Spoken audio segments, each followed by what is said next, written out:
ಪ್ರಿಯರೇ, ದೇವರು ಒಳ್ಳೆಯವರು, ಒಳ್ಳೆಯದನ್ನೇ ಮಾಡುವವರಾಗಿದ್ದಾರೆ. ರೋಮ ಪತ್ರಿಕೆ ನೀವು ಗಮನಿಸೋದಾದರೆ ಅಲ್ಲಿಂದ ಹಿಡಿದು ರೋಮ ಪತ್ರಿಕೆಯಿಂದ ಹಿಡಿದು ಈ ಫಿಲೋಮ ಪತ್ರಿಕೆವರೆಗೂ ಒಟ್ಟು ಪೌಲ 13 ಪತ್ರಿಕೆಗಳನ್ನು ಬರೀತಾನೆ. ಆ 13 ಪತ್ರಿಕೆಗಳಲ್ಲಿ ನಾವು ಒಂದು ಗಮನಿಸುವುದೇನಪ್ಪ ಅಂತಂದರೆ, ಕಡೆಯದಾಗಿ ಪ್ರಾರಂಭದಲ್ಲಿ ಮತ್ತು ಕಡೆಯದಾಗಿ ನಮ್ಮ ತಂದೆಯಾದ ದೇವರಿಂದ ಕೃಪೆಯೂ ಶಾಂತಿಯಿಂದಲೂ ಆಗಲಿ. ಈ ಶುಭಾಶಯವನ್ನು ನೀವು ಗಮನಿಸಿದ್ದೀರೋ ಇಲ್ಲೋ ಗೊತ್ತಿಲ್ಲ. ಆದರೆ ಈ ಪೌಲನು ಬರೆದಂಥ ಪತ್ರಿಕೆಗಳು ಏನಿದೆ, ಈ 13 ಪತ್ರಿಕೆಗಳು, ಈ 13 ಪತ್ರಿಕೆಗಳಲ್ಲಿ ಈ ಶುಭಾಶಯದೊಡನೆ ಪ್ರಾರಂಭಿಸ್ತಾನೆ. ಅದರಲ್ಲಿ ದೇವರ ಬಗ್ಗೆ, ತಂದೆಯ ಬಗ್ಗೆ ತಿಳಿದುಕೊಂಡಂಥ ಪೌಲ ಬೇರೆಯವರು ಸಹ ನಾನು ತಿಳಿದುಕೊಂಡ ಹಾಗೆ ತಂದೆಯನ್ನು, ನಾನು ಗೌರವಿಸಿದ ಹಾಗೆ ತಂದೆಯನ್ನು, ನಾನು ಪ್ರೀತಿಸಿದ ಹಾಗೆ ತಂದೆಯನ್ನು, ನಾನು ದೇವರಿಂದ ಕೃಪೆ ಮತ್ತು ಶಾಂತಿಯನ್ನು ಅನುಭವಿಸಿದ ಹಾಗೆ ಈ ಪತ್ರಿಕೆಗಳನ್ನು ಓದುವಂಥವರು, ಈ ಪತ್ರಿಕೆಗಳಲ್ಲಿ ಧ್ಯಾನ ಮಾಡುವಂಥವರು ಹೊಂದಿಕೊಳ್ಳಲಿ ಅನ್ನುವಂಥದ್ದು ಪೌಲನ ಭಾವನೆಯಾಗಿತ್ತಂತೆ. ದೇವರ ಸನ್ನಿಧಿಗೆ 2 ರೀತಿಯ ಜನರು ಬರ್ತಾರೆ, 2 ಸ್ವಭಾವಗಳಿರ್ತವೆ. ಒಂದು, ಕೆಲವರು ಭಾವನೆ ಏನಪ್ಪ ಅಂತಂದರೆ, ನಾವು ದೇವರನ್ನು ಸಮೀಪಿಸೋದಕ್ಕೆ ಸಾಧ್ಯ ಇಲ್ಲ. ಇನ್ನೊಂದು, ಇವರು ದೇವರ ಪ್ರೀತಿಯನ್ನು ಸ್ವಲ್ಪವನ್ನು ಅರಿಯಲ್ಲ, ಆದರೆ ವಿಪರೀತ ಭಯದಲ್ಲಿ ಜೀವಿಸ್ತಾ ಇರ್ತಾರೆ. ಅವರನ್ನು ಸಮಾಧಾನ ಪಡಿಸೋದಕ್ಕೆ ಅನೇಕ ರೀತಿಯಲ್ಲಿ ನಾವು ಪ್ರಯತ್ನ ಪಟ್ಟರೂ ಅವರು ಸಮಾಧಾನ ಪಡುವುದಿಲ್ಲ.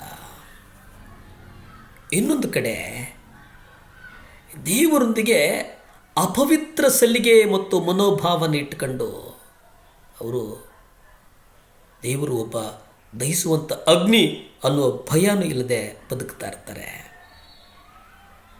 ನಾವು ಅವರನ್ನು ಹೆಚ್ಚೆಚ್ಚಾಗಿ ತಿಳಿಸೋದಕ್ಕೆ, ಪ್ರಾರ್ಥಿಸೋದಕ್ಕೆ ನಾವು ಅವ್ರಿಗಾಗಿ ಸಮಯವನ್ನು ಮೀಸಲಿಟ್ಟು ಪ್ರಾರ್ಥಿಸ್ತೇವೆ.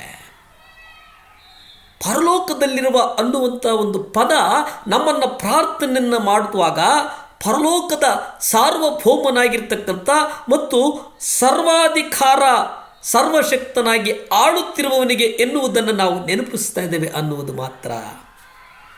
ಹಳೆಯ ಒಡಂಬಡಿಕೆಯಲ್ಲೂ ಸಹ ದೇವರು ತನ್ನ ಪರಮಾಧಿಕಾರವನ್ನು ಜನರಿಗೆ ಮನದಟ್ಟು ಮಾಡಲು ಬಯಸ್ತಾನೆ.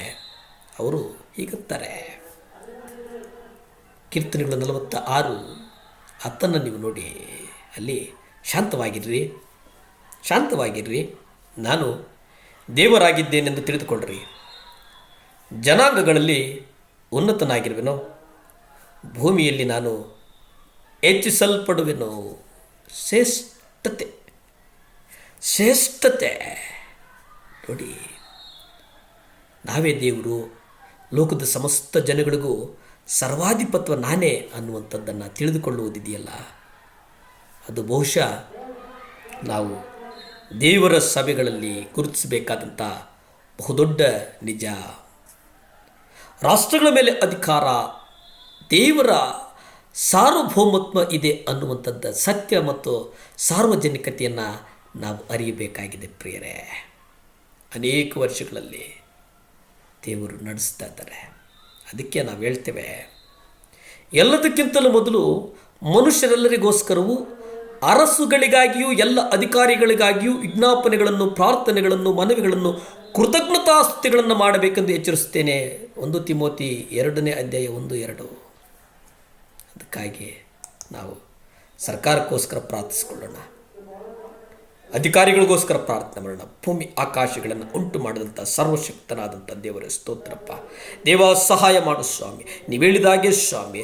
ಅಪ್ಪ ದೇವರೇ, ಭಾರತ ದೇಶವನ್ನು ನಿಮ್ಮ ಕರಗಳಿಗೆ ಒಪ್ಪಿಸಿ ಪ್ರಾರ್ಥಿಸ್ತೇವೆ ಸ್ವಾಮಿ. ರಾಷ್ಟ್ರಪತಿಗಳನ್ನು ಒಪ್ಪಿಸ್ಕೊಡ್ತೇವೆ, ಪ್ರಧಾನಿಗಳನ್ನು ನಿಮ್ಮ ಕರಗಳಿಗೆ ಒಪ್ಪಿಸ್ತೇವೆ, ಉಪರಾಷ್ಟ್ರಪತಿಗಳನ್ನು ನಿಮ್ಮ ಕರಗಳಿಗೆ ಒಪ್ಪಿಸ್ತೇವೆ, ವಿರೋಧ ಪಕ್ಷದ ನಾಯಕರನ್ನು ನಿಮ್ಮ ಕರಗಳಿಗೆ ಒಪ್ಪಿಸ್ತೇವೆ. ಭಾರತದಲ್ಲಿರ್ತಕ್ಕಂಥ ಎಲ್ಲ ಜಗತ್ತಿನ ಮೂಲೆ ಮೂಲೆಯಲ್ಲಿರ್ತಕ್ಕಂಥ ಎಲ್ಲ ಅಧಿಕಾರಿಗಳಿಗಾಗಿ IAS, IPS, IFS, KAS, KES ಎಲ್ಲ ಅಧಿಕಾರಿಗಳಿಗಾಗಿ ಪ್ರಾರ್ಥಿಸ್ತೇವೆ ಸ್ವಾಮಿ. ಸಹಾಯ ಮಾಡು ದೇವರ, ಸಹಾಯ ಮಾಡು ಸ್ವಾಮಿ. ಸ್ತುತಿ, ಘನ, ಮಾನ, ಮಹಿಮೆ ನಿಮ್ಮೊಬ್ಬರಿಗೆ ಸಲ್ಲಿ ತಂದೆ. ಆಮೇನ್. ನಮಸ್ಕಾರ.